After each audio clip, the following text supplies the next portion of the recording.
dikerjakan dengan setelah salam 2 kali tadi itu istirahat. Istirahatnya itu lama, mungkin sampai 5 menit atau berapa. Saya dengar ini ya. Di kalau mazhab Hanafi malah minum kopi itu. Ya, mungkin kita minum air aqua lah kira-kira ya. Saking lamanya istirahatnya itu. Dan ini jangan dibayangkan hanya setengah jam yang kita lakukan selama ini. Kira-kira ya antara 3-4 jam gitu. Jadi kalau misalnya mulai jam 8 ya paling enggak jam 12 baru selesai. Nah itu cocok istirahat ya. Nah kalau hanya setengah jam istirahat apa ya. Ya hanya duduk sebentar terus salah. Baik para jamaah. Kita akan mencoba meneropong berdasarkan hadis ya. Ini pun terbatas yang saya tahu. Nabi itu kalau sholat malam itu seperti apa? Tadi jumlahnya akan diperkirakan antara 11 hingga 12. Mari kita lihat. Jangan terkejut nanti Pak.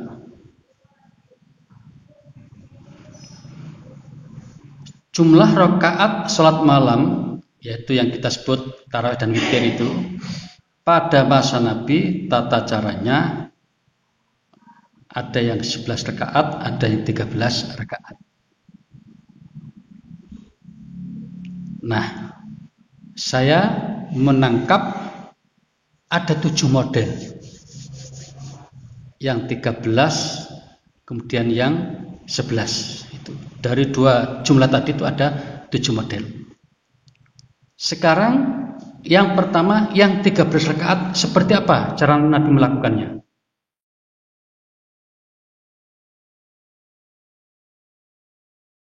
Bismillahirrahmanirrahim.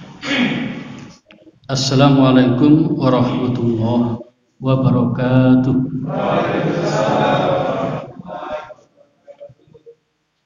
Alhamdulillahi rabbil alamin. Wa bihi nasta'inu ala umuri dunya waddin. Asyhadu an la ilaha illallah wahdahu la syarika lah. Wa asyhadu anna Muhammadan abduhu wa rasuluh. Fa usalli wa usallimu ala Muhammad wa ala alihi wa ashabihi ajma'in amma ba'd. Faqala Rasul sallallahu alaihi wasallam sallu kama ra'aitumuni usalli. Bapak Ibu yang saya hormati, menyambut datangnya bulan suci Ramadan, insyaallah 2 pekan lagi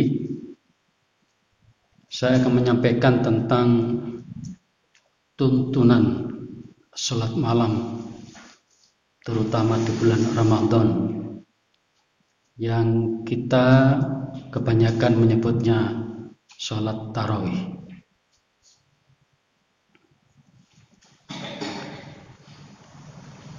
Tarawih atau at-tarawih adalah bentuk jamak dari kata tarawihah yang berarti istirahat atau santai.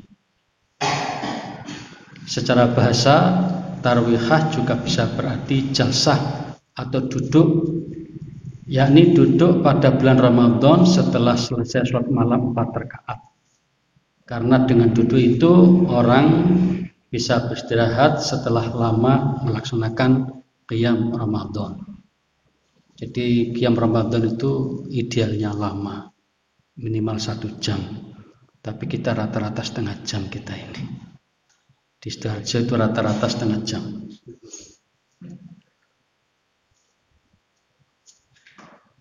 Ibnu Mangdur menjelaskan sholatut tarawih di annahum kanu yastarihuna baina kulli taslimataini. Disebut dengan sholat tarawih karena mereka beristirahat tiap-tiap di antara 2 kali salam. 2 rakaat salam, istirahat. Terus lagi 2 rakaat salam, kemudian apa? Istirahat lagi.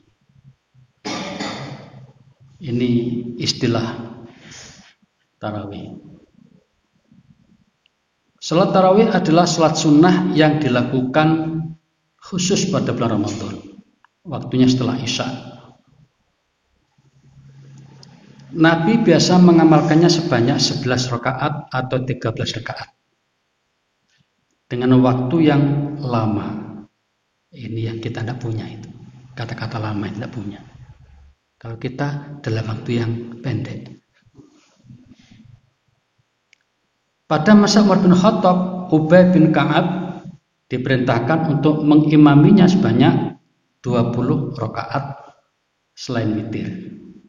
Nah, bobolnya berapa? 23 ya. Nah, itu satu riwayat. Di riwayat yang lain juga zaman Umar itu 11 rakaat dengan witirnya. Jadi ada 2 riwayat. Demikian riwayat Imam Malik dalam kitabnya Al-Muwatta. Dalam satu kitab itu ada 2 informasi. Pertama, zaman Umar itu 23. Informasi kedua tetap 11. Selanjutnya ada yang mengamalkannya sampai 36 rakaat. Selain witir berarti kira-kira 39. Dan bahkan ada yang mengamalkan sebanyak 40 rakaat. Jadi kira-kira 43 rakaat dengan witirnya. Ini kata Ibnu Taimiyah dalam kitabnya Al-Fatawa Al-Kubur. Jadi realitas kaum muslimin dalam ibadah malam Ramadan itu seperti ini. Sekarang mungkin panjenengan yang pernah umrah Ramadan mungkin tahu, saya belum pernah umrah Ramadan. Itu kabarnya tarawihnya juga sekitar 23. Ini teks Arabnya, tadi sudah saya terjemahkan, sudah saya bacakan.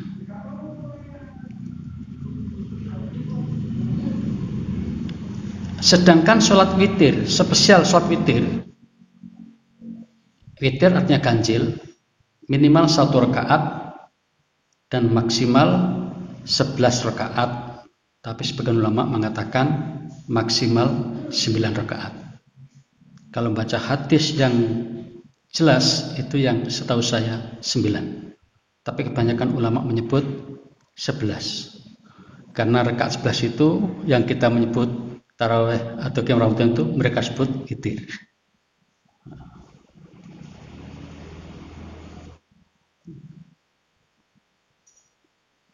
Nah, para jamaah, saya ingin mengulang kembali tentang tarawih ini. Jadi pada zaman Nabi itu tidak dikenal istilah sholat tarawih, tidak dikenal, tidak ada. Namanya yang tidak ada. Jadi tidak ada satupun kalimat dalam hadis itu sholat tarawih, tidak ada. Bahkan sampai zaman 4 khalifah juga belum ditemukan istilah sholat at-tarawih. Baru kemudian di belakang, entah tahun berapa, baru kemudian ulama menyebutnya sholat at-tarawih dengan alasan tadi itu dikerjakan dengan setelah salam 2 kali tadi itu istirahat. Istirahatnya itu lama, mungkin sampai 5 menit atau berapa. Saya dengar, tapi saya dengar ini ya. Di kalau mazhab Hanafi malah minum kopi itu. Ya, mungkin kita minum air aqua lah kira-kira ya. Saking lamanya istirahatnya itu. Dan ini jangan dibayangkan hanya setengah jam yang kita lakukan selama ini. Kira-kira ya antara 3-4 jam gitu. Jadi kalau misalnya mulai jam 8 ya paling tidak jam 12 baru selesai. Nah, itu cocok istirahat ya. Nah, kalau hanya setengah jam istirahat apa ya? Ya hanya duduk sebentar terus. Baik para jamaah, kita akan mencoba meneropong berdasarkan hadis ya. Ini pun terbatas yang saya tahu. Nabi itu kalau sholat malam itu seperti apa? Tadi jumlahnya akan diperkirakan antara 11 hingga 12. Mari kita lihat. Jangan terkejut nanti Pak.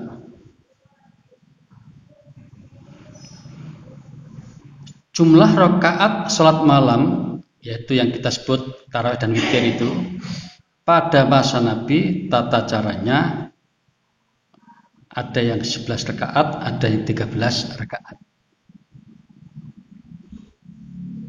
Nah, saya menangkap ada 7 model. Yang 13, kemudian yang 11 itu. Dari dua jumlah tadi itu ada 7 model. Sekarang yang pertama, yang 13 rakaat seperti apa cara Nabi melakukannya? Caranya pertama, sholat 2 rakaat iftitah. Kita pernah dengar dulu ya. Rak'ataini khafifataini, 2 rakaat ringan. Kalau kita olahraga ya warming up, itu pemanasan. Jadi pendek sekali ini. Dan kebanyakan pengamal ini Al-Fatihah kemudian ruku, tidak perlu ditambah dengan surat. Kemudian habis itu 2 rakaat dengan bacaan yang sangat panjang. 2 rakaat lagi agak pendek dikit.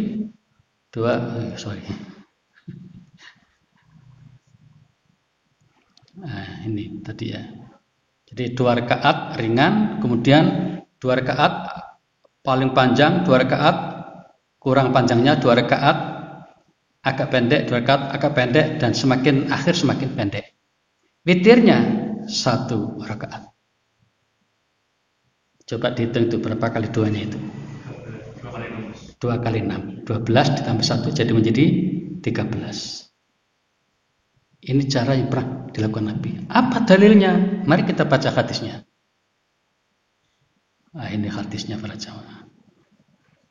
An Zaid bin Khalid al-Juhani annahu qala la'ar muqadda salat Rasulillah sallallahu alaihi wasallam al-lailata fa shalla rak'ataini khafifataini, 2 rakaat ringan.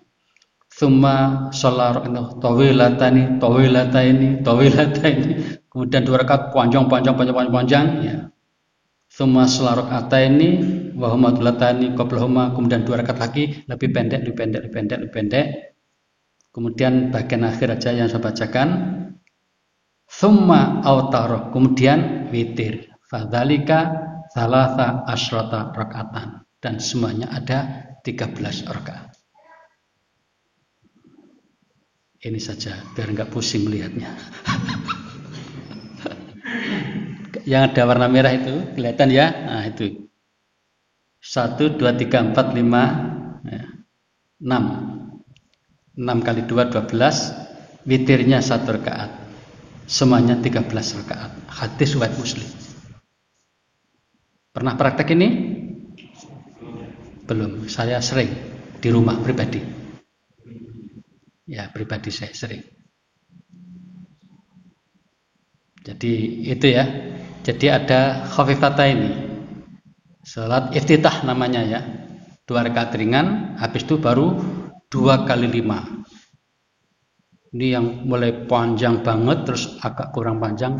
Pokoknya semakin akhir semakin ringan gitulah ceritanya itu. Ya ini tentu tidak saklek gitu ya.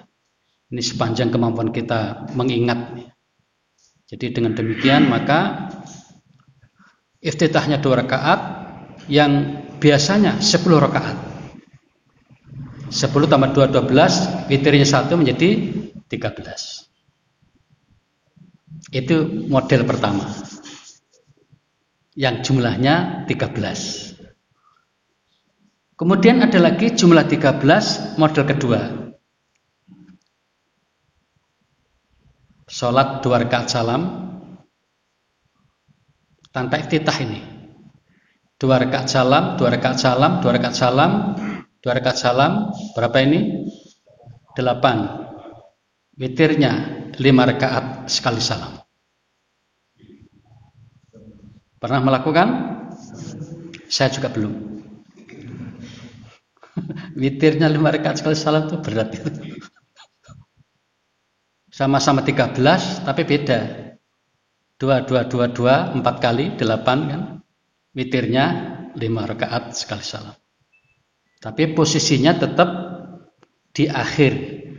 Genap dulu 8, kemudian witirnya 5 di belakang. Tetap 13. Mana dalilnya? Nah, ini dalilnya. Wah, ini.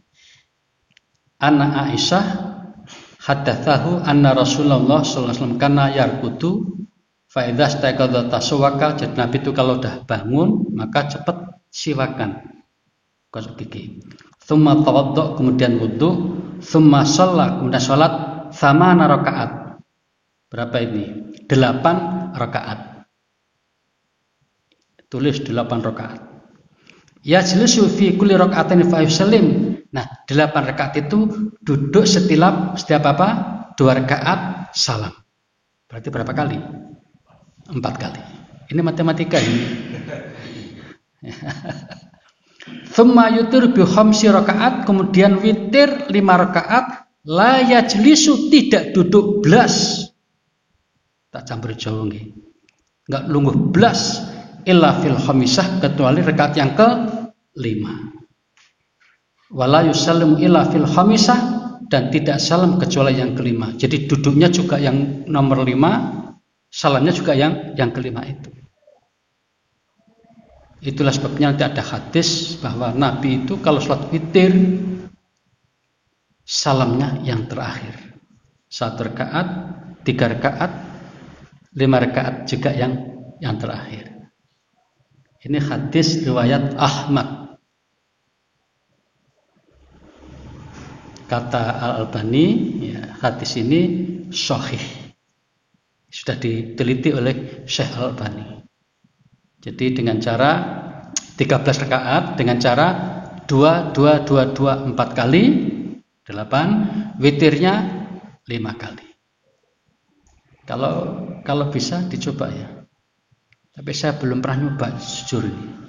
Tapi suatu saat akan saya coba. Biar kalau ceramah bisa memperkenalkan. Ya, masuk.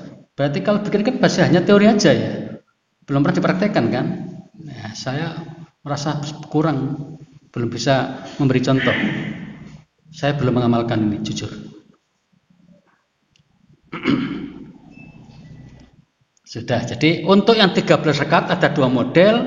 Model pertama ditambah iftitah 2 sampai 6 kali, 12, witirnya 1. Kemudian untuk 13 rakaat model kedua adalah 2 4 kali, 8, witirnya 5, tetap 13. Nah, jadi yang 13 ada 2 model. Sekarang yang 11 rakaat ada 3 model. Yang pertama 2 rakaat, 2 rakaat, 2 rakaat, 2 rakaat, 2 rakaat, 1 rakaat, 11 rakaat. Jadi 2, 5 kali, 10 rakaat, witir 1 rakaat. Kalau saya sering mengamalkan ini. Dan sejak tahun 19, 20, 21, sekarang udah 2 ya, 3 tahun ini Masjid kami Al-Furqan Taman Jenggala praktek yang ini. Sejak 19, jadi sudah 3 tahun. Ini nanti tahun yang keempat praktek cara seperti ini. Mengapa ini dipilih? Yang paling aman dan paling jelas. Kalau yang lain nanti ada banyak pertanyaan. Ini tidak begitu banyak pertanyaan. Mari kita lihat hadisnya. Nah, karena Rasulullah sallallahu alaihi wasallam fima baina ayyafrugha min salat isya wa hiya allati yad'u an-nasu al-atamah il fajri ihda asyrata rakaatan. Jadi Nabi biasa salat malam waktunya antara isya hingga subuh yang sering disebut al-atamah itu ya. Jumlahnya ihda asyrata rakaatan, 11 rakaat. Mari kita lihat bagaimana cara Nabi mengerjakan 11 rakaat itu. Yusallimu baina kulli raka'ataini. 11 itu dengan cara setiap 2 rakaat salam. Jadi berapa kali ya? 5 kali. 10 ya. Sisanya 1. Wa yutiru bi wahidah, dan witir 1. Jelas sekali hadis ini. Orang enggak bertanya-tanya. Hanya di sini tidak disebutkan sholat iftitah. Tidak disebut sholat iftitah. Nah, saya kira hadis ini bisa dipakai untuk yang kami di Taman Jenggala itu. Jadi kalau isya, bisa kan ada ba'diyah 2 rakaat itu. Maka begitu masuk ke sholat malamnya, tidak usah lagi iftitah, langsung ke model begini. 2, 5 kali, witir 1 rakaat. Riwayat siapa ini? Muslim. Hadis sahih riwayat Muslim. Tidak meragukan. Dan ini kebanyakan dipilih oleh orang PP Muhammadiyah, suka milih yang tadi itu. untuk saat-saat sekarang ini. Nah, 11 lagi dengan model 4-4-3. Ini sudah populer ya. Ini nanti yang jadi problem. Hadisnya jelas 4-4-3.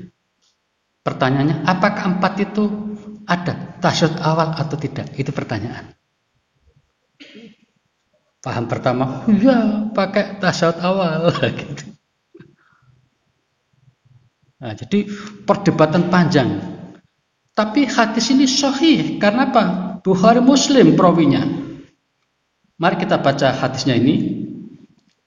An Abi Salamah bin Abdurrahman annahu sa'ala, dia bertanya Aisyah kepada Aisyah, kaifa kanat salatu Rasulullah? Bagaimana sih caranya salatnya Nabi fi Ramadan, di bulan Ramadan. Ini kan pas banget ya. Jadi Aisyah ditanya, Jeng Aisyah, bagaimana sih caranya Nabi itu sholat malam di bulan Ramadan? Nah, Aisyah waktu mengatakan, maka Rasulullah sallallahu alaihi wasallam yazidu fi Ramadan wala fi ghairil ala ihda asyata rakaat. Rasul itu kalau sholat malam padha wae Ramadan maupun di luar Ramadan, jumlahnya 11 rakaat. Nah, tapi ini keterangan berikut ini. Yusalli arba'an, beliau salat 4. Fala tas'al an husnat, maka jangan ditanyakan tentang bagusnya yang 4 tadi, watulihinna, dan jangan ditanya berapa panjangnya, berapa lamanya. Nah, ini yang muncul pertanyaan tadi itu. 4 itu 4 apa? 4 rakaat kan gitu dijawab oleh sebagian ulama. Lalu 4 rakaat itu maksudnya apakah sekali salam? Kan juga nggak ada di hadis ini. Apakah 2 salam baru istirahat lama? Kan mungkin juga. Sehingga pemahaman itu macam-macam. Yang paling sederhana dan apa adanya ya 4 rakaat sekali salam. Itu yang populer pemahaman. Pemahaman yang kedua, 4 rakaat dengan cara diselai tasyahud awal kayak Isya begitu. Dan yang paham ketiga adalah, yang keempat adalah 2 rakaat salam, 2 rakaat salam berhenti. 4 rakaat itu dibelah jadi 2 rakaat salam, 2 rakaat salam, terus berhenti. Yang tadi dibilang mungkin sambil minum apa begitu. Saking lamanya istirahat tadi itu. Saking lamanya baca Quran. Jadi bisa jadi 4 rakaat ini 1 juz. Bisa jadi. Saking lamanya tadi itu. Nah, jadi pemahaman ini macam-macam. Tapi kebanyakan, terutama warga Muhammadiyah, memahami 4 itu formal resmi ya, tarjih 4 rakaat sekali salam. Tapi ada juga loh Ustadz Muhammadiyah yang berpendapat diselangi dengan tasyahud awal. Tapi tidak berlaku untuk umum warga Muhammadiyah, untuk pribadi yang bersangkutan saja.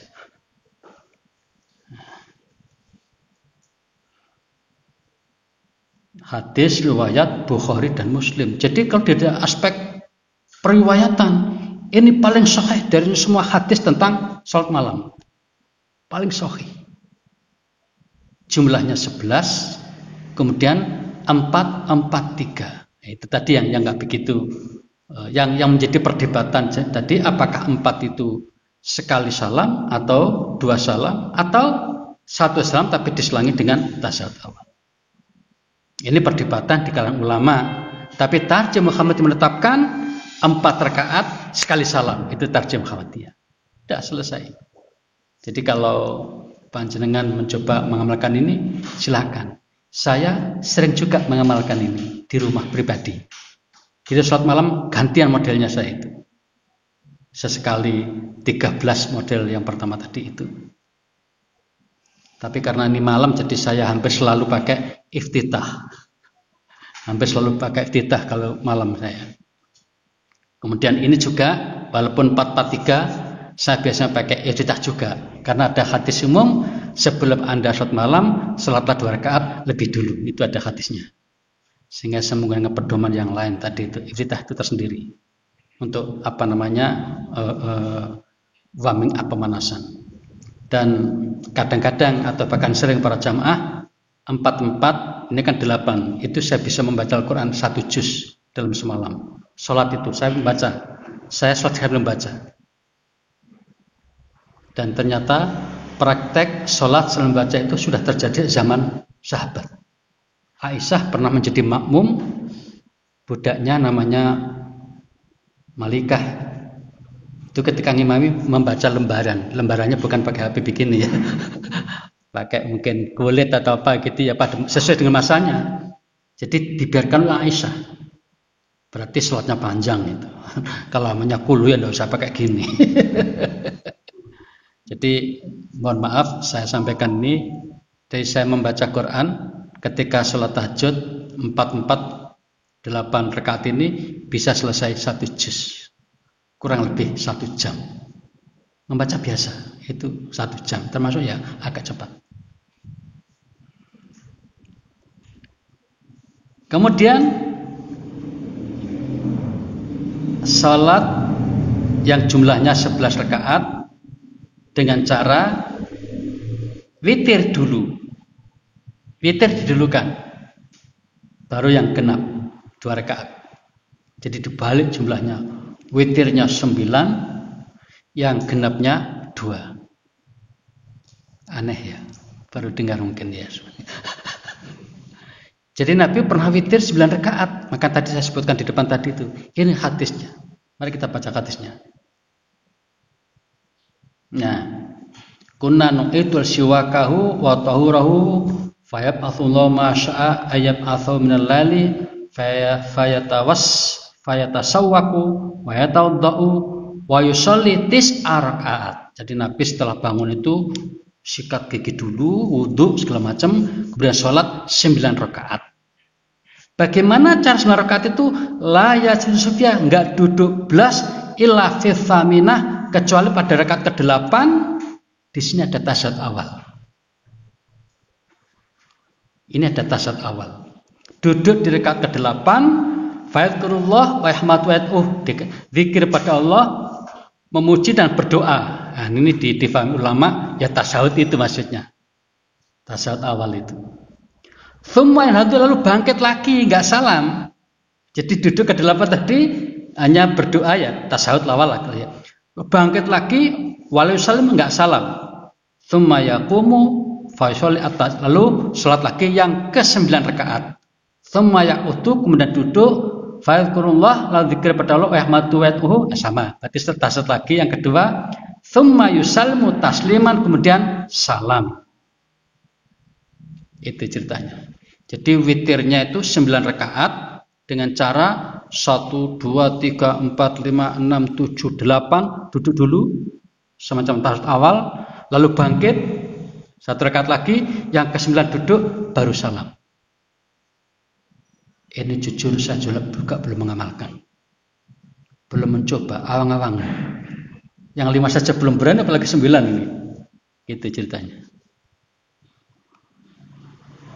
Nah, kemudian dikatakan di sini, tsumma yusalli raka'ataini, setelah itu sholat 2 rakaat, wa waqa'itun, sambil duduk sholatnya itu. Nah, ini berarti boleh sholat sambil duduk itu, walaupun tidak sakit. Tapi kalau kita merasa kelelahan, kecapean, boleh sholat sambil duduk. Mohon maaf para jamaah, saya sering. Jadi kalau misalnya saya sholat habis bepergian yang sangat capek sekali, sholat isya gitu kan ya, mungkin jamaah di rumah, maka badiahnya itu saya sudah pakai duduk saja. Tapi kalau yang wajib masih berjuang ya, berjuang untuk bisa normal gitu, berdiri duduk segala macam. Tapi begitu yang ba'diyah isya yang 2 rakaat itu, kadang-kadang ya ketika saya merasa lelah sekali, saya lakukan dengan duduk. Dan Nabi memberi contoh ini. Ketika sholat malam, witir dulu sampai 9 rakaat, mungkin belum kecapean ya. Setelah istirahat, kemudian sholat 2 rakaat, qaidun, sambil duduk. Fatilka ihda asyara rakaatan, semuanya menjadi 9 tambah 2, 11 rakaat. Hadis riwayat Muslim.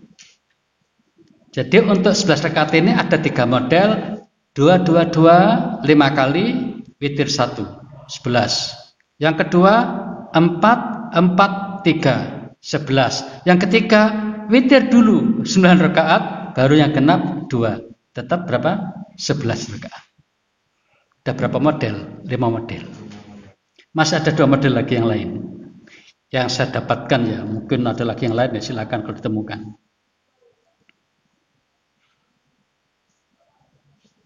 Nah, berikut ini adalah Nabi pernah sholat dalam jumlah 9 rakaat. Jadi ada 13, ada 11, ada 9 rakaat. Ini yang terekam dalam hadis para jamaah. Caranya bagaimana? Sholat 2 rakaat dengan bacaan yang panjang, ya, baik dalam berdiri, rukuk maupun sujud, kemudian berbaring. Loh. Jadi sholat 2 rakaat kira-kira 1 jam gitu kira-kira ya. Capek, terus Nabi berbaring. Dan berbaring itu sampai tidur. Di hadis lain sampai ngorok.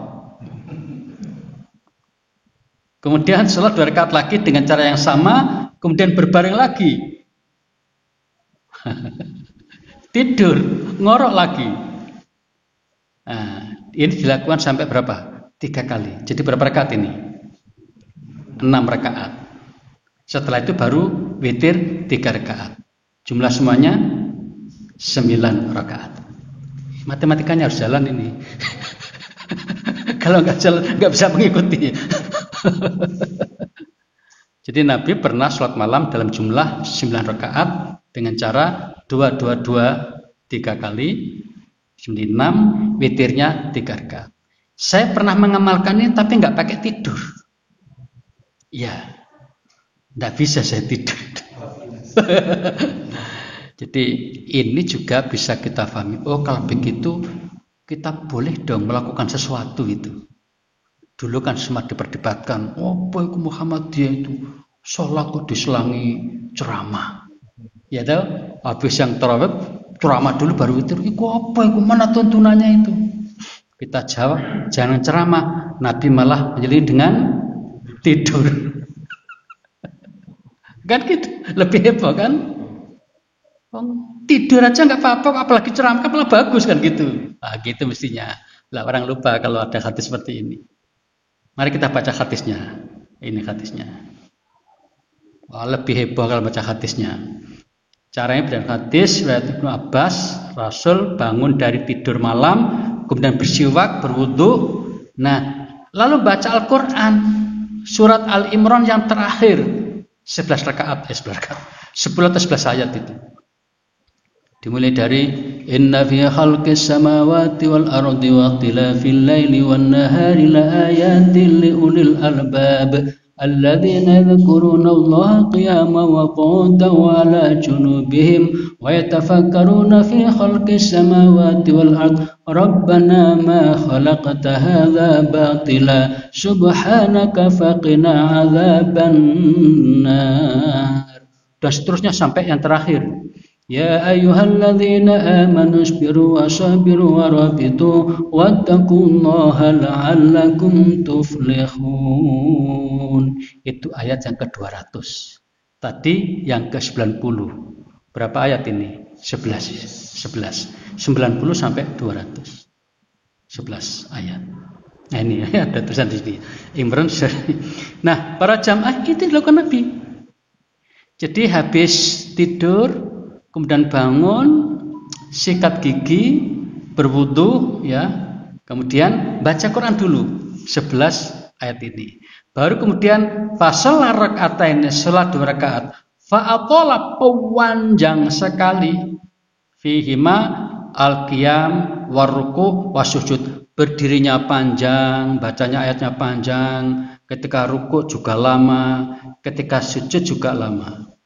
Suman sarafat sudah selesai, fanama lalu tidur, hatta nafakha hingga ngorok. Hadisnya. Nafakha itu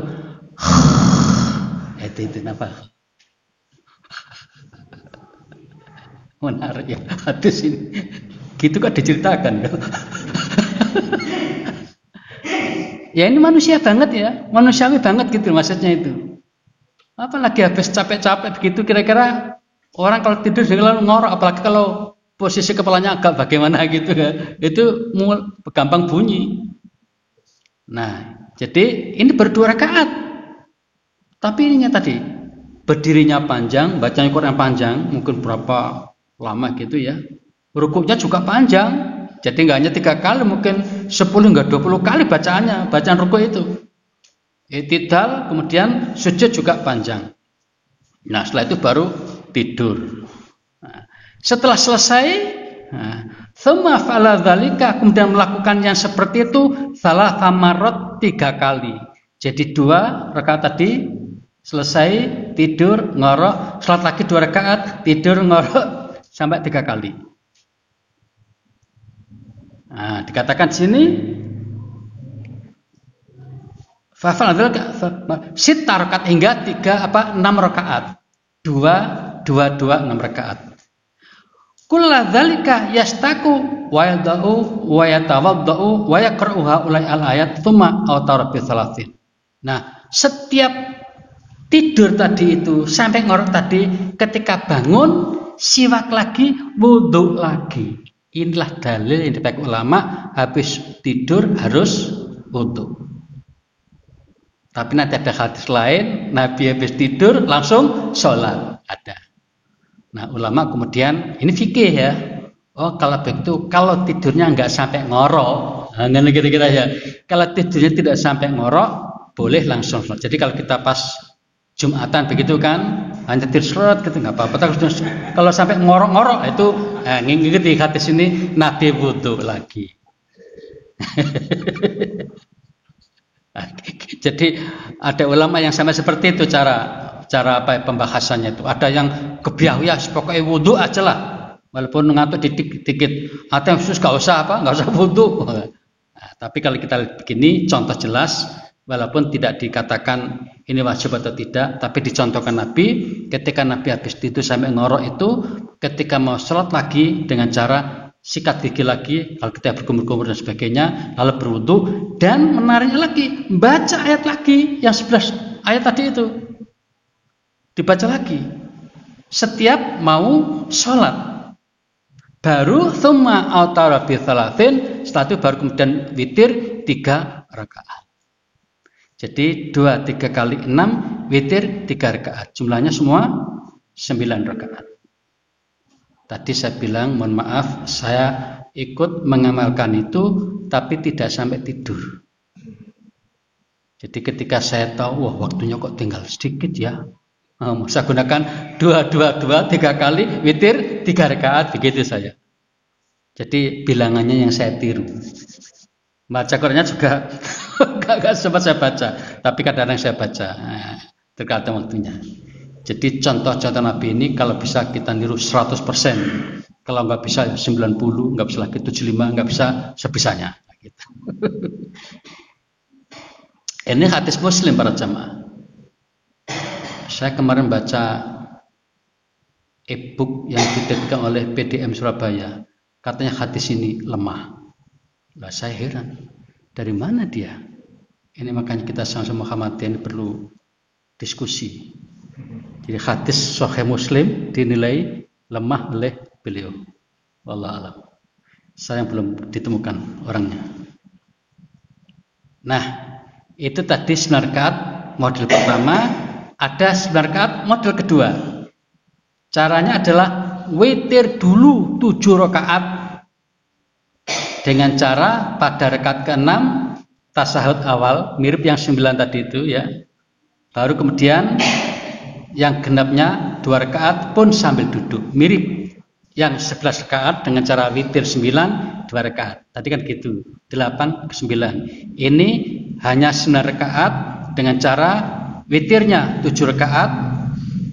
Rakaat ke-6 duduk tasahud awal, rakaat ke-7 salam, baru kemudian yang genapnya 2 rakaat itu pun sambil duduk. Ya, hadisnya seperti ini.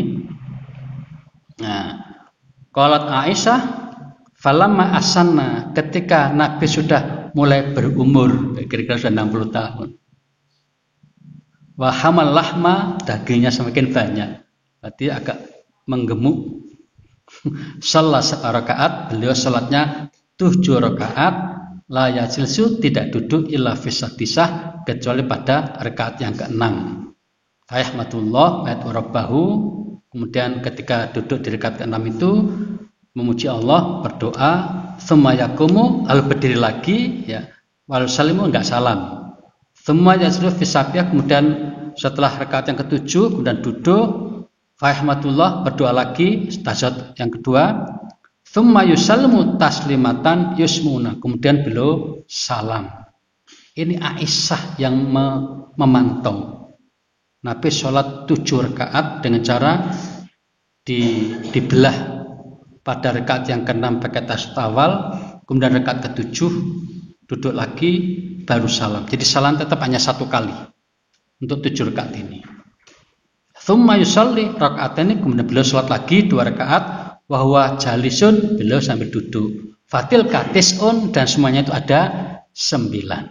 Ada keterangannya ini. Jadi bukan kita mengarang, disebutkan fatil katis'un, semuanya ada 9. Nah, hadis ini riwayat Muslim dan juga Al-Baihaqi. Jadi sahih juga. Itu para jamaah yang saya temukan 7 model. Pertama ada 13, ada 11, ada 9. Yang 13 ada 2 model, yaitu 2 sampai 6 kali witir 1. Model kedua 2 4 kali 8 kan witir 5. Itu yang model 13. Yang model 11 ada 3 macam. Macam pertama 2 5 kali witir 1 11. Kemudian 4 4 3. Dan yang ketiga witirnya 9 ya genapnya 2 sehingga 11. Lah kemudian untuk yang 9 rakaat ada 2 macam. Macam pertama 2 3 kali witirnya 3 rakaat 9. Kemudian model yang kedua witir didulukan 7 rakaat genapnya 2. Ini yang sempat saya temukan. Nah, sekarang kesimpulan. Nabi Shallallahu Alaihi Wasallam biasa sholat malam baik di dalam maupun di luar Ramadan sebanyak 11 rakaat. Biasa, lazim. Dan dugaan saya para jemaah, Nabi itu mungkin pernah sholat malam hanya 2 rakaat. Dugaan saya. Dari mana saya menduga begitu? Pernah suatu ketika Nabi sholat malam itu 1 rakaat itu Al-Baqarah ditambah dengan Ali Imran ditambah dengan An-Nisa. 1 rakaat. Berapa jam itu? Al-Baqarah saja itu kira-kira ya mungkin 2 jaman lah ya. Belum ditambah Ali Imran. Itu makanya saya menduga, oh berarti kira-kira pernah semalam itu hanya 2 rakaat. Nah, kira-kira begitu. Wallahu alam.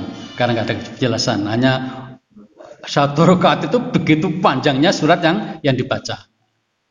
Kemudian suatu ketika Nabi juga melakukan sholat malam sebanyak 13 rakaat dan pada kesempatan lain ada 9. Jadi ada 13, ada 11, ada 9. Yang lain itu yang tidak jelas angkanya, jumlahnya, tapi sangat mungkin pernah 2, pernah 4 atau mungkin 6. Ada hadis semua mengatakan sholat malam itu bisa dilakukan dengan mathna 2 tanpa disebutkan berapa banyaknya. Jika Anda suatu saat merasa kok mepet dengan waktu subuh, maka segera diakhiri sholat witir 1 rakaat. Nah, berarti kan 2 rakaat 1 udah boleh itu suatu saat seperti itu. Ada 2 cara Nabi sholat malam ketika jumlahnya 13 rakaat. Yang pertama 2 6 kali tambah 1 13. Yang kedua 2 4 kali 8 ditambah 5 menjadi 13. Ada 3 cara Nabi sholat malam dalam jumlah 11 rakaat. Pertama dengan 2 5 kali 10 tambah 1 11. Yang kedua dengan cara 4 4 3 11. Dan ketiga dengan cara witir dulu 9 rakaat baru kemudian 2 rakaat. Semuanya ada 11. Kemudian Cara Nabi ketika jumlahnya 9 rakaat, pertama dengan 2 3 kali 6, witir 3 9. Dan yang kedua dengan cara witir dulu 7 rakaat, baru kemudian yang genap 2 menjadi 9. Itu semuanya. Nah, dalam satu kesempatan Nabi mengawali sholat malamnya dengan sholat iftitah dalam praktek beliau yang terekam oleh hadis tadi. Ya, 2 rakaat ringan. Dan pada kesempatan lain tidak ditemukan Nabi mengamalkan sholat iftitah. Sebagian ulama berpendapat apabila sholat malamnya langsung dilakukan setelah Isya, tidak perlu sholat iftitah. Ini kebanyakan orang Sidoarjo mengamalkan ini. Tapi orang Surabaya formalnya menganjurkan tetap mengamalkan Surabaya. Sehingga ketika saya harus sholat di Surabaya begitu, ya sami'na wa ta'na, saya ini tamu, terserah takmir aja. Nah, sementara ulama yang lain masih membolehkan sholat iftitah itu, karena apa? Tidak ada nas yang membatasi. Jadi yang mengatakan kalau sore habis itu nggak usah iftitah, itu juga hanya asumsi, ijtihad, bukan pendapat Nabi. Pendapat Nabi maksudnya pernyataan Nabi hanya mengatakan sebelum Anda sholat malam, sholatlah iftitah 2 rakaat. Itu perintah umum. Nah, walaupun banyak ulama mengartikan itu kalau pas bangun malam itu loh, di atas jam 12 itu loh, kan habis tidur kan biasanya kan kaku kabeh itu. Lah supaya nanti sholat malamnya enak, 2 rakaat iftitah dulu untuk warming up pemanasan. Itu asumsi ya. Tapi masuk akal juga itu. Masuk akal juga.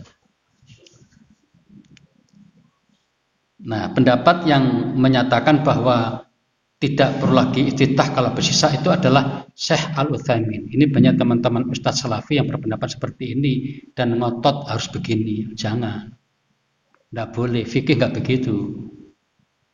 Muhammadiyah nggak begini pendapatnya. Jadi kalau nanti jenengan mengundang Ustadz Salafi, pendapatnya seperti itu. Oh, ndak usah pakai apa iftitah. Itu pendapat Salafi dengan guru Muhammad bin Shalih Al-Utsaimin. Begitu pendapatnya. Itu ijtihad beliau. Ya, kita hormati pendapat itu. Tapi Muhammadiyah Pusat tarjih mengatakan bahwa tidak ada keterangan yang membatasi bahwa kalau soleh tidak perlu, tidak ada. Artinya tetap dibolehkan. Jadi bagi yang mau boleh. Itu kan sunnah. Sunnah di atas sunnah kan begitu ceritanya ya. Jadi kalau mau silakan, kalau enggak ya enggak apa-apa, itu sunnah. Nah, begitu ceritanya. Karena itu di Sidoarjo kebanyakan enggak mengamalkan itu bukan karena pendapat Al-Zaman, bukan, karena memang merasakan kalau sore habis Isya itu kan sudah ada 2 rakaat ba'da Isya, sehingga dilihat dari aspek warming up itu sudah sangat ini kan. Wallahu alam. Jadi menurut saya sama-sama baguslah, enggak ada masalah. Oke. Nah, untuk salat witir 9 rakaat, Nabi melakukan duduk tasyahud awal pada rakaat ke-8, kemudian berdiri 1 rakaat lagi, duduk akhir dan salam. Tadi kita jelaskan sama dengan yang 7 rakaat begitu. Nah, ini mulai masalah para jamaah. Bila salat witir 3 atau 5 rakaat, boleh duduk pada rakaat terakhir dan langsung salam. Beliau bukan boleh. Jadi dalam hadis itu ketika Nabi sholat witir itu 3 rakaat atau 5 rakaat, beliau duduk langsung pada rakaat terakhir dan langsung salam tanpa tasyahud awal. Itu hadisnya jelas. Wala yusallimu illa fi akhirihinna. Beliau tidak salam kecuali pada yang terakhir. 3 rakaat, 5 rakaat. Nah, sebagian ulama berpendapat untuk witir yang 3 rakaat boleh dengan cara dibelah 2 dan 1. Ternyata ada riwayat dari sahabat Nabi. Ibnu Umar itu pernah witir 3 rakaat dengan cara 2 rakaat dan 1. Teman-teman kita di kalangan Nahdien kebanyakan praktek ini. 3 rakaat dengan cara 2 dulu baru 1. Tapi Gus Baha siapa? Ya Gus Baha namanya ya. Ya, Gus Baha itu pusing kalau mendengarkan sholat witir kok 2 dan 1. dia pusing. Itu sebabnya maka sepanjang hidupnya dia tidak pernah mau jadi imam. Karena apa? Hatinya nggak bisa terima. Witir kok, 2 dulu baru 1. Itu kata siapa? Gus Baha. Itu saya kira banyak itu. Kalau jenengan lihat di internet, YouTube banyak sekali itu. Nah, ini hadisnya. Ada hadisnya para jamaah. Anna Abdullah bin Umar kana yusallimu baina rakaati wa rakaataini. Jadi Ibnu Umar itu kalau salat witir 3 rakaat, salam pada 2 rakaat, kemudian 1 rakaat. Kemudian dikomentar oleh siapa? Ibnu Rajab. Ini merupakan penafsiran Ibnu Umar sendiri. Ya. Karena Nabi pernah mengatakan sholat malam itu 2-2-2. Coba kalau ya dikain aja, sungkan saya masuk komentar Ibnu Umar. Pada ada hadis tadi berapa tadi? 9 rakaat jalan terus kan? Kenapa enggak 9 rakaat dipotong aja 2, 4 kali dan 1 kan gitu? Ini enggak. Hadis tadi jelas sahih kan? Jadi 9 rakaat langsung 1 salam. 7 rakaat juga langsung 1 kali salam. Itu sebabnya maka Ibnu Rajab itu hanya pendapat Ibnu Umar. Itu terserah dia. Artinya kata Ibnu Rajab tidak perlu diikuti seperti itu. Allah a'lam bishawab. Nah, salat witir bisa didulukan dari yang genap, namun mengakhirkan lebih baik. Jadi ternyata para jamaah witir itu bisa didulukan baru yang genap. Tadi kan gitu peristiwanya. Tetapi Nabi menganjurkan yang bagus itu adalah mengakhirkan witir. Ij'alu akhira sholatikum bilali witron. Jadikanlah akhir dari sholat malam kalian itu witir yang terakhir itu. Ini anjuran, tidak wajib. Sesekali kita boleh bisa tadi itu misalnya sholat witir terus tidur, nanti malam tinggal sholat tahajudnya yang genap-genap nggak apa-apa, tidak usah witir lagi karena la witroni fil lail, tidak boleh 2 kali witir dalam 1 malam, itu ada kata itu sendiri.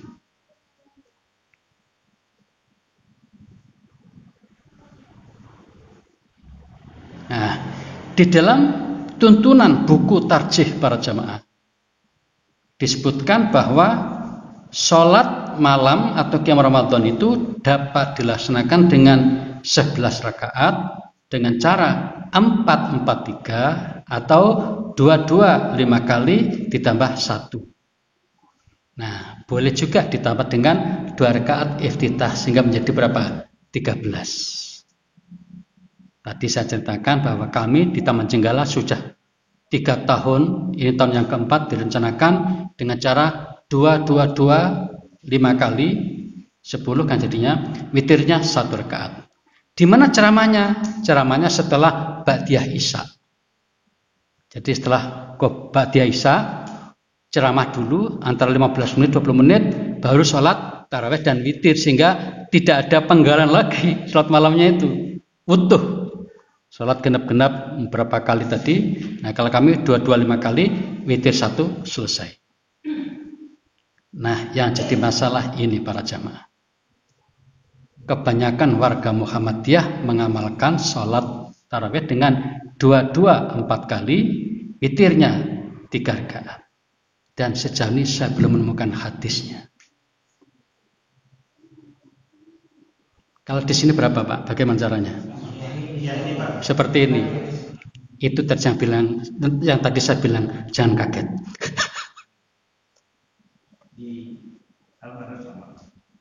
Iya.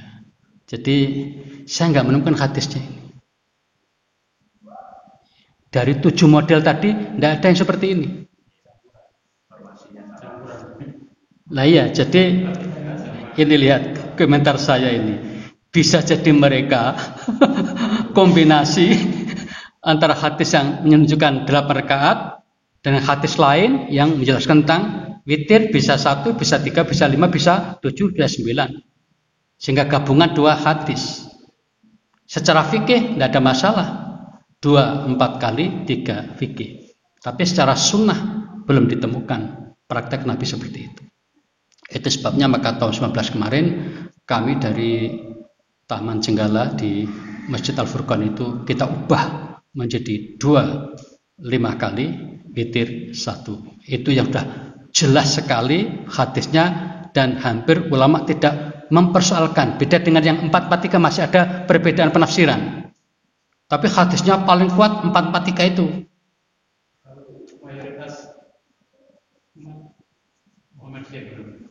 Belum meneliti. Tapi sekarang mulai ada yang merubah menjadi kayak tadi 5 kali 1. Di Malang mulai, di Blitar mulai, dan sebagian masih bertahan 443. Jadi orang yang menyadari bahwa 243 itu nggak ditemukan hadisnya mulai mikir-mikir itu. Tapi takmir bingung, ya apa cara ngubah? Nah, kebetulan saya kan ketua takmir waktu itu. Jadi saya punya kekuatan, punya power, ya. Kemudian di situ ada PP Muhammadiyah, Pak Syafiq Mughni, ada PP Muhammadiyah, Profesor Rafiq, Profesor Januri, ada orang PD, semuanya ada di situ di Taman Jenggala itu. Nah, saya menyampaikan materi ini, tak sampaikan tahun 18, ini materi lama ini. Tapi terus baru, kenapa baru? Masih banyak yang belum mengamalkan, sehingga saya anggap baru. Di mana-mana tak sampaikan ini. Dulu biasanya saya kasihkan ini bukunya. Jenengan yang akrab dengan internet, jenengan nanti buka itu. Tuntun ibadah Ramadan Muhammadiyah keluar dan tinggal apa? Download gratis. Ini sekitar 70 halaman. Itu tadinya berapa, Ustaz? Kenapa? Kenapa? Itu tinggal download itu ya? Iya, tinggal download. Ini. Nah, ini. Gampang jenengan buka Google kemudian download buku Tuntunan Ibadah Ramadan Muhammadiyah, langsung keluar, tinggal milih yang mana. Ini setiap tahun diupdate itunya, apa namanya? Enggak, hanya 1 dok. Hanya 70 halaman. Khusus tentang Ramadan, apa? Tuntunan ibadah pada bulan Ramadan. Nah, di situ diterangkan seperti ini tadi kalimatnya. Masih sungkan untuk mengatakan bahwa 243 itu tidak sesuai itu sungkan, sehingga dibiarkan itu tetap ada. Itu sebabnya Tarjih Jawa Timur memberikan pilihan untuk taraweh boleh 224 kali 3, kemudian 222 atau 443 dan 25 kali 1 masih dibolehkan.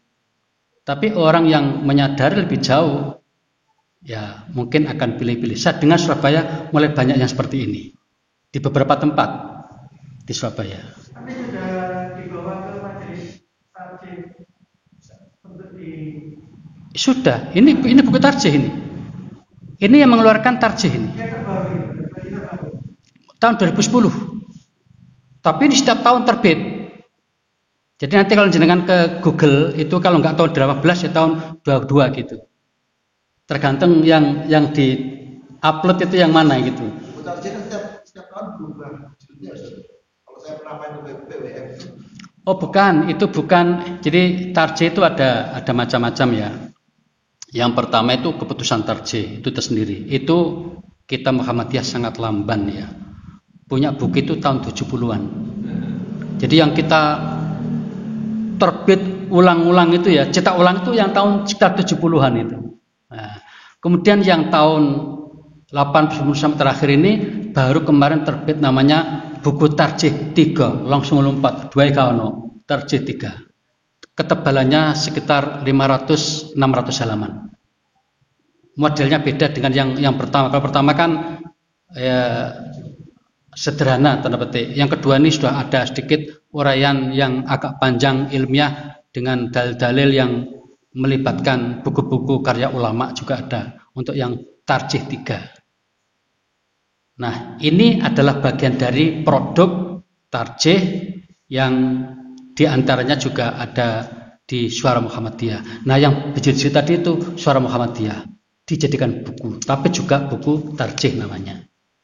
Jadi yang kita bertanya ke SM Suara Muhammadiyah dijawab oleh tim tarjih, itu menjadi buku tarjih sendiri. Hanya tingkatannya lebih kuat yang di tanfid istilahnya itu yang paling kuat. Dan yang tarjih 3 itu. Ini sudah populer, tapi baru tahun 2010. Walaupun 2010, saya pribadi baru tahun 17-18 membacanya. Jadi 7 tahun saya nggak pernah baca buku ini. Jadi ketika saya menulis sekarang ini, itu saya belum baca buku ini. Ternyata sama gitu loh. Saya banyak terpengaruh dari kaum salafi malahan. Salaf itu luar biasa. Saya angkat tangan.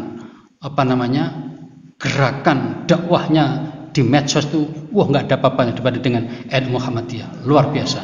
Jadi kalau saya mencari materi itu salafi yang banyak. Itu hebatnya mereka itu. Nah, saya angkat tangan lah ya. Ya nanti ada beberapa yang beda itu biasa. Fikih itu biasa beda itu ya.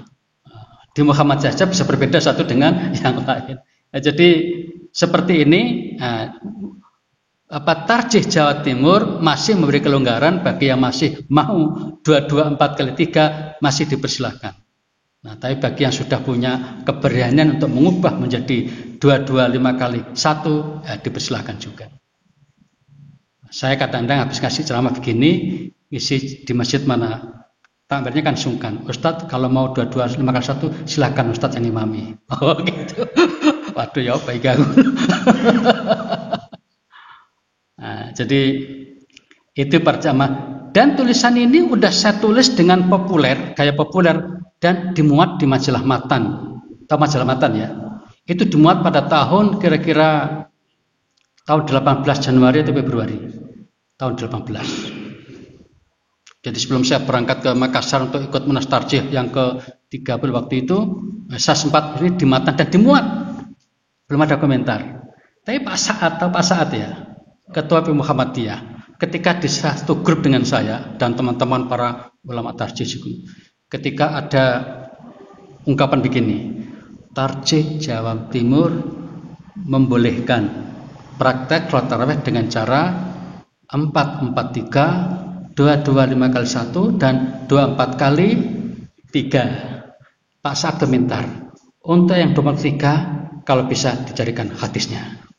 Kaono. Tapi Pak Saad tanya gitu nulisnya. Untuk yang 24 kali dengan 3 witir, kalau bisa tolong dicarikan hadisnya. Tidak mengomentari bahwa itu keliru enggak. Menggoda kepada yang berpendapat 24 kali kemudian witir 3 seperti itu.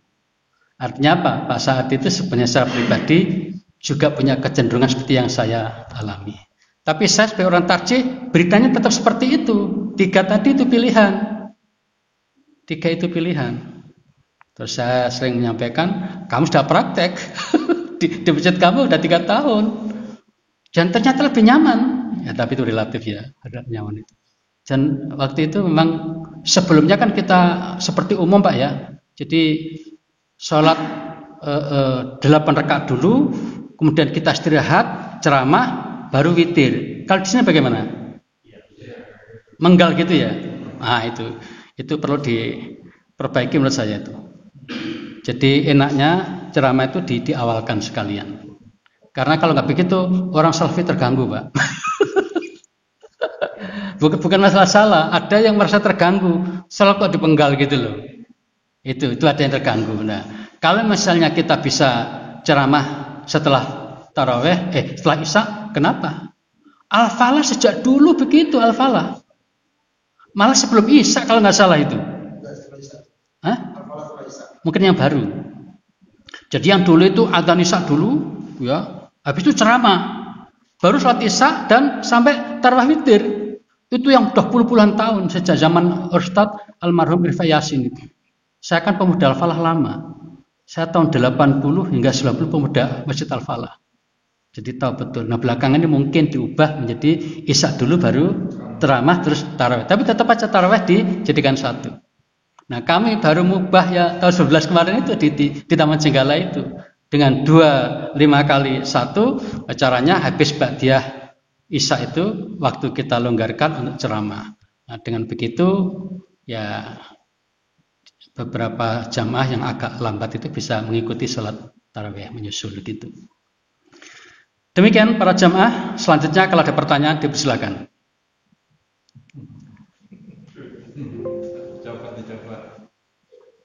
Masalahnya kan takmirnya berani apa enggak kan itu. Silakan Bapak, silakan. tadi disampaikan kalau Iya, iya. mungkin kalau sekarang dia pakai handphone. Iya. Kan terus skrip layar itu kan berapa jenis. Iya. Kita pengennya kan baca. Iya. Iya. Iya. Banyak gerakan. Imam Nawawi mengatakan nggak ada masalah. Jangankan itu, zaman yang masih pakai kertas, dengan cara begini kan lebih hebat gerakan daripada, kan nggak kelihatan itu. Jadi kalau Nawawi dengan begitu saja masih dibolehkan, apalagi yang hanya begini itu. Dan ini saya lihat beberapa Ustadz Salafi juga membolehkan. Yang ketat itu ternyata membolehkan sholat pakai ini. Nah, Ustadz WAS juga begitu, di dalam ini WAS juga membolehkan. Nah, saya baca di Tarjih membolehkan. Dan saya sudah menulis tentang itu di Matan juga. Jadi kalau saya ngasih pengajian sekarang itu para jamaah, saya berusaha untuk bisa menulis. Sehingga nanti saya tulis, dimuat di Matan, dibacakan Muhammadiyah Jawa Timur, saya bikin PPT bisa untuk ceramah kemana-mana. Nah, sehingga sambil menyelam, minum air gitu. Kemudian saya masukkan juga di blog saya di internet, Pak. Tapi di blog itu saya tulis materi ini sudah dimuat di Matan. Ya, tapi itu baru belakang saya sadar perlu begitu itu. Sebelumnya juga nggak usah komentar gitu.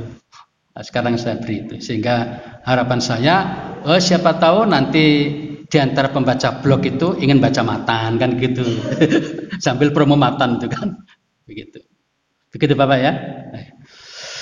Mungkin suatu saat pada kesempatan lain akan saya sampaikan materi itu. Bagaimana hukum sholat sambil membaca mushaf. Saya sudah punya videonya.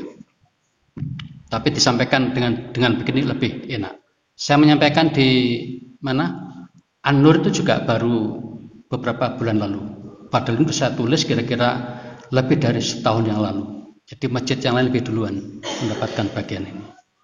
Yaitu gara-gara pertanyaan dari jamaah, Ustadz gimana itu hukumnya sholat sambil baca mushaf itu? Saya pribadi nggak setuju sebenarnya dulu itu Pak. Sebelum saya punya ilmu ini ya. Saya di Kalimantan itu kan sudah tahun 90 sampai tahun awal 2000. Sekitar 9 tahun. Lah kebanyakan masjid Kalimantan itu di depan dikasih Quran besar itu Pak. Jadi nanti ketika mau berdiri rakaat berikutnya dibuka dulu bleng gitu sholatnya. Nanti habis itu bukanya. Jadi orang ini hanya membaca atau tidak pakai lembar tangan gitu. Ya. Nah ternyata ada berita Syekh Hasyim Asy'ari pendiri NU itu pernah membaca ketika sholat. Nah seperti itu. Kemudian di dalam penelitian saya itu yang saya muat di Matan itu ternyata tradisi sholat sambil membaca Megang Mushaf itu sudah sejak tadi zaman sahabat, zaman tabi'in lagi. Seorang ahli hadis nama Az-Zuhri itu bahkan mengatakan orang-orang di antara kamu yang para ulama itu sudah biasa sholat sambil megang mushaf. Dikatakan begitu. Tapi Imam Hanafi nggak setuju, bisa batal sholatnya. Jadi dari 4 mazhab itu Imam Hanafi yang paling nggak setuju. Kalau Syafi'i, Maliki, Hambali nggak ada masalah. Nah, itu masalah fikihnya itu. Itu dipraktekkan untuk sholat wajib atau untuk sunnah terutama. Kalau wajib masih jadi perdebatan. Karena apa? Wajib kan tidak dibutuhkan bacaan panjang. Wajib tidak dibutuhkan bacaan panjang. Tapi kalau sunnah, terutama tarawih Ramadan ini, kalau bisa, tadi saya bilang saya 1 juz Pak. Saya biasa setiap malam itu berusaha. Kadang-kadang ya bangunnya mepet ya, akhirnya ya tadi 2 3 kali, witir 3 menjadi 9 rakaat gitu. Bahkan kadang suatu saat ya hanya dapat 2 rakaat dan 1. Namanya kondisi orang itu kan tidak selalu fit. Gus Bahak malah kadang-kadang saya kadang juga nggak sholat malam. Gus Bahak itu orangnya kan jujur gitu kelihatannya kalau ngomong itu. Jadi dia itu kalau ibadah itu ya mengalir aja. Itu katanya beliau sendiri. Monggo. Kalau sholat sambil membaca mushaf itu dipraktekannya sama Rasulullah atau sama Sahabat. Nabi enggak? Nabi kan mungkin saya hafal ya. Ada kemarin keterangan itu kalau dipraktekkan zaman Rasulullah, orang baca mushaf itu kan berat sekali, gimana membawanya kan gitu. Kan waktu itu waktu Rasulullah itu kan belum tercetak. Belum tercetak, tapi sudah ada lembaran. Kan nggak apa-apa kan ngambil lembarannya saja. Yang kulit-kulit itu kan bisa dibawa dengan ringan toh. Ya lembaran itu kan dari kulit-kulit dari. Iya. Apa itu kan berat terus. Iya kalau banyak, kalau sedikit. Ya kan ada lembaran, beberapa lembaran yang bisa dipegang. Kalau 30 juz ya keberatan. Kemarin itu ada yang meragukan, hadis itu ada yang meragukan karena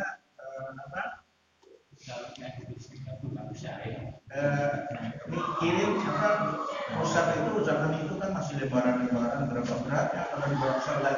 Nah, kalau saya nggak begitu melihatnya. Misalnya ada kulit satu laptop kan bisa dipegang Pak, dibaca. Iya. Ya toh? Sekarang. Oh enggak, zaman dulu bisa. Kulit zaman dulu sudah ada Pak. Sudah dicuci kulit misalnya, apa repotnya? Ya, kalau misalnya kita baca satu juz berapa lembarannya? Ya nanti diganti toh. Misalnya Pak, saya praktekkan Pak. Ya, saya juga nggak kuat Pak megang ini 1 jam. Jadi kalau saat begini kan, di belakangnya ada meja begini. Al-Fatihah saya nggak megang. Nah, kemudian baru baca. Kira-kira 10 menit. Nah, kalau misalnya lembar itu banyak, kan bisa diganti lembaran ini, ganti sini. Kan bisa saja, nggak ada masalah. Kenapa? Dan yang mengatakan itu ulama ahli hadis Pak, Az-Zuhri. Orang-orang pada masa kami ini sudah biasa. Para ulama itu sholat sambil membaca mushaf. Itu sudah mulai ada kertas itu. Itu berarti zaman sahabat. Zaman sahabat tadi pakai lembaran tadi. Zaman tabi'in sudah mulai ada kertas, kira-kira begitu. Jadi contoh dari sahabat tadi ditiru oleh ulama-ulama ini. Bahkan Anas bin Malik itu ya, itu pernah mempersilahkan anaknya. Beliau ini kan sudah sepuh Pak ya. Jadi dia ragu dengan kekuatan hafalannya itu. Ketika dia ngimami, minta anaknya, tolong sampai anakku megang mushaf itu. Saya nanti baca, kalau ada keliru saya diluruskan. Itu ada hadisnya. Juga saya tulis di artikel saya itu. Saya juga tahu Pak, siapa yang menyampaikan berita dari Bapak itu. Saya tahu. Dan saya sudah menulis di matan masalahnya. Lebih dulu saya. Jadi silakan mana yang diikuti. Dan tarjih sekarang mana lebih kuat? Tarjih mengatakan boleh. Jadi saya kalau nulis apa itu melihat tarjih dulu Pak. Jadi saya baca semua, dari Salafi saya baca, dari NU saya baca, dari mana saya baca, gitu kan? Mantap-mantap saya baca. Saya belum lengkap kalau belum baca tarjih. Jadi yang terakhir kan saya masalah musik itu. Hukum musik dan nyanyian itu. Saya tunjukkan bagaimana 4 mazhab mengatakan haram semua. Lalu ulama mengatakan boleh. Lalu tarjih bagaimana? Oh, begitu terakhir, boleh. Jadi kalau nggak gitu saya nggak berani Pak. Saya orangnya agak punya ketakutan tentang pendapat itu. Jadi saya selalu menjadikan tarjih sebagai backup ya. Backup. Jadi artinya bahwa pendapat ini bukan pendapat saya pribadi, tetapi pendapat sudah digodok oleh ulama tarjih. Gitu Pak, bagian akhir tarjih kita temukan. Tapi urainya tentu saja berbeda dengan tarjih secara umum. Bahasanya, pendekatannya beda. Tapi insya Allah nanti yang terakhir sama hasilnya. Boleh atau tidak kan gitu. Nah, itu contoh tentang musik tadi itu. Dan menurut saya ini menarik ya, karena sampai sekarang ini kalau saya lihat banyak sekali ustadz-ustadz dari Salafi itu yang 100% yakin haram itu, hukumnya musik itu, nyanyi itu haram. Nah, saya sangat tergoda itu untuk melacak. Nah, saya pernah membaca pendapat siapa itu ya, selain bahasa lama ada lagi satunya itu. Dia mengatakan bahwa pendapat yang mengatakan boleh itu baru pada zaman Ibnu Hazm. Nah, ternyata dia salah. Saya bisa membuktikan kesalahan. Kenapa? Ada ulama yang kira-kira 100 tahun lebih itu Lebih dulu ada namanya Abu Thalib Al-Makki. Satu di makalah itu, di artikel saya itu. Ada di blog dan yang terakhir ini ada di grup di YouTube. Udah saya buatkan YouTube itu. Jadi Abu Thalib itu punya buku namanya Qutul Qulub, makanan hati. Dia mengatakan zaman sahabat itu sudah ada beberapa sahabat yang suka mendengar musik. Dan dia menjadi saksi Abu Thalib ini pada masa hidup dia itu bahwa orang-orang di kalangan tabi'in, kemudian orang-orang Hijaz sekitar situ Mekah Madinah itu kalau pas hari-hari besar gitu mereka suka mendengar musik. Tentu saja ya jangan dibayangkan musiknya seperti dangdut atau apa itu ya. Macam-macam kan ya. Nah, seperti itu. Dan di hadis itu, kalau hadis itu kan jelas sekali. Nabi pernah didatangi oleh seorang wanita berkulit hitam yang mengatakan bahwa ya Rasul, aku pernah bernazar kalau panjenengan pulang dalam keadaan selamat dari perang, saya akan bernazar untuk menabuh rebana dan bernyanyi.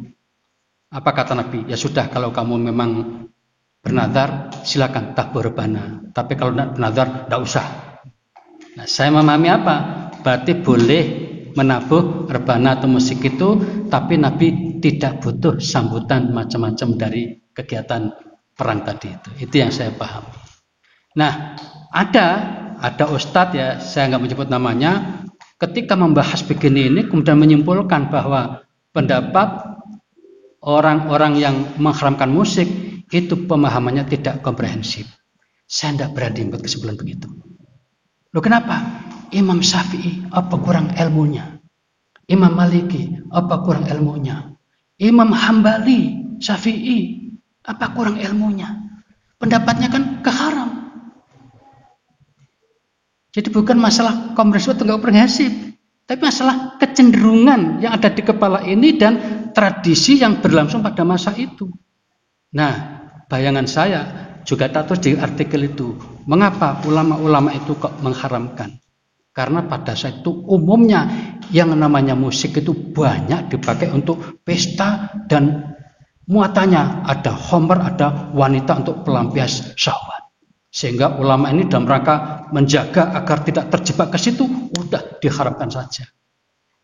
Dan boleh membuat keputusan begitu. Seperti MUI, Muhammadiyah membuat pernyataan rokok haram. Boleh. Secara hukum fikih boleh. Kenapa? Bahayanya yang kesananya itu. Nah, kan di situ. Nah, kemudian kenapa kok ada ulama yang bolehkan kan gitu? Sejak secara umum itu manusia yang normal itu butuh yang namanya musik dan nyanyian itu. Itu kesimpulan Muhammadiyah dalam tarjihnya itu. Jadi coba sekarang nih, dunia mana yang tidak menggunakan musik itu? Paling tidak lagu kebangsaan. Indonesia, ini kan nyanyi dan musik. Kemudian semua ormas punya nggak lagu-lagu mars itu? Punya ya? Punya semua. Itu kesimpulan tarjih Muhammadiyah bahwa namanya musik, nyanyi itu adalah bagian daripada ekspresi indah manusia. Ini kata tarjih loh ya. Kemudian mengambil dalil apa itu? Hadis Muslim, innallaha jamil yuhibbul jamal. Allah itu indah dan suka pada keindahan. Nah, gitu katanya. Itu tarjih. Nah, jadi ya saya membantu untuk sedikit menetralisir lah. Jadi yang terlalu keren ke haram itu supaya membaca bacaan saya ini. Dan yang selama ini menganggap musik bebas begitu saja supaya hati-hati. Ingat loh, ulama kita mengharamkan loh. Ini ketika saya share di beberapa tempat, teman-teman saya kaget itu. Kan banyak anak-anaknya yang sudah berlatih musik itu ya. Saya bilang, ya sudah hati-hatilah.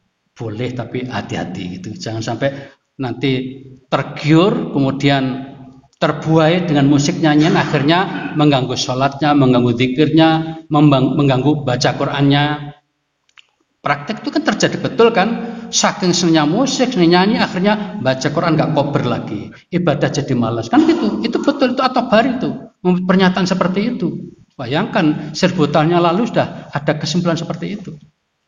Tapi Al-Makki tadi itu jujur dia bahwa memang terjadi pada masa itu. Orang-orang ada yang nggak suka, ada yang suka. Bahkan zaman Nabi sendiri terjadi. Abu Bakar nggak suka, Nabi menetralisir.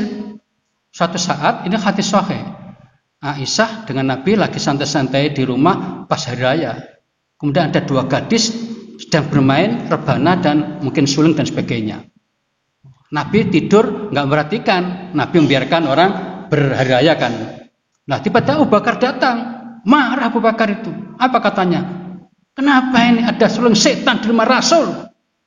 Itu nih tak kasarno ya, tapi nggak tahu aslinya kayak apa itu ya. Ini kan hanya kira-kira suasana kan menegangkan itu, dan waktu tegang gambarannya itu. Nah, maka Nabi yang tadinya tertidur dengan tutupan kain tadi dibuka. Oh, wahai Abu Bakar, biarkan saja dia main rebana. Ini kan hari raya. Seperti itu. Kan beda sudah, Abu Bakar dengan Nabi kan beda itu pendapatnya itu. Tapi Abu Bakar mau nggak mau sami'na wa ata'na. Kan begitu. Jadi artinya secara naluri asli itu seperti Abu Bakar itu saking sudah apa ya, betapa nikmatnya beribadah gitu kira-kira ya. Maka hiburan-hiburan model begitu itu sudah nggak butuh lagi Abu Bakar, kira-kira begitu. Tapi Nabi kan orang yang sangat luas ya, mencoba merasakan bagaimana perasaan kebanyakan orang gitu, sehingga posisi di tengah Nabi itu, mana yang boleh, mana yang tidak. Dan walaupun begitu Nabi tidak menunjukkan kesukaannya, tapi Nabi hanya membolehkan, kan gitu saja. Nah begitulah kira-kira posisi Muhammadiyah dalam tarjih itu. Masalah musik itu hati-hati, jangan sampai kita terbawa arus musik nyanyi sampai melupakan segala hal, apalagi ibadah kita kepada Allah Subhanahu wa taala. Kalau mendengar musik terus menghilangkan apalan itu yang ada nutup telinga itu, ada anak santri musik langsung ditutup ya, itu kan dugaan bahwa nyanyian bisa mengganggu. Ya kalau bisa ya jangan dipakai nyanyian. Tapi kalau memang yang bersangkutan kok nggak ada masalah dengan nyanyian, ya tidak apa-apa. Kan tergantung orang-orang itu.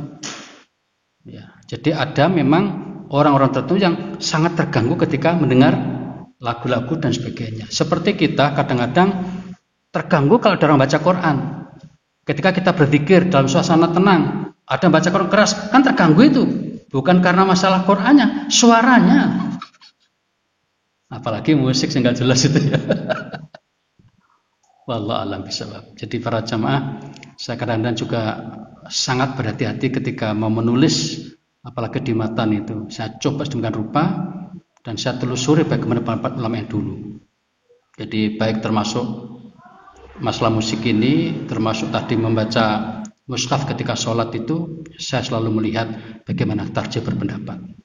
Tapi tetap saja saya harus menelusuri ke sana lebih dulu baru tarjih. Tarjih hanya untuk backup saja.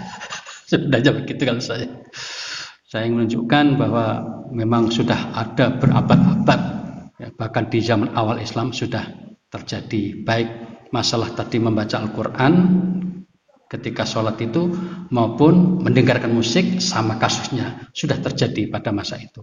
Bahkan Muawiyah, dan yang lebih menarik itu Umar bin Abdul Aziz, kita dengar namanya, itu ternyata juga suka mendengar musik. Umar bin Abdul Aziz. Ini bisa kita baca di buku Fikih Sunnah Syed Sabik itu, yang sangat populer itu. Ada 3 jilid aslinya, diterjemahkan menjadi 14 jilid atau berapa itu. Tergantung cara menjilidnya itu. Tapi aslinya 3 jilid itu. Pada jilid yang ketiga, saya lihat itu bahwa di antara dalil yang dipakai oleh ulama yang membolehkan musik adalah pada zaman tabi'in sudah ada sejumlah ulama dan tokoh Islam yang suka dengan musik. Di antaranya adalah Umar bin Abdul Aziz, sang khalifah yang hebat yang kita kagum itu kan ternyata suka mendengar musik. Bagaimana kalau orang Salafi tadi membaca ini? Ya saya kira bacanya nggak pernah disampaikan aja, itu nggak adil. Ya, kalau ada seorang ilmuwan menyampaikan dengan tidak imbang, itu nggak adil. Tulisan saya insya Allah adil, ya berusaha. Apa buktinya kalau adil? Yang mengatakan haram saya kasih 3 dalil, yang mengatakan halal juga 3 dalil, kan adil. Nggak adilnya itu saya mengatakan terakhir Muhammadiyah, itu kira-kira nggak adil. Tapi saya katakan bahwa ulama di Indonesia yang tergabung di NU dan Muhammadiyah berpendapat membolehkan. baru Muhammadiyah tak kupas tarjinya tadi itu yang terakhir. Ya, karena memang pada awalnya tulisan ini kan untuk matan untuk Muhammadiyah. Kemudian untuk pengajian saya kebanyakan di warga Muhammadiyah.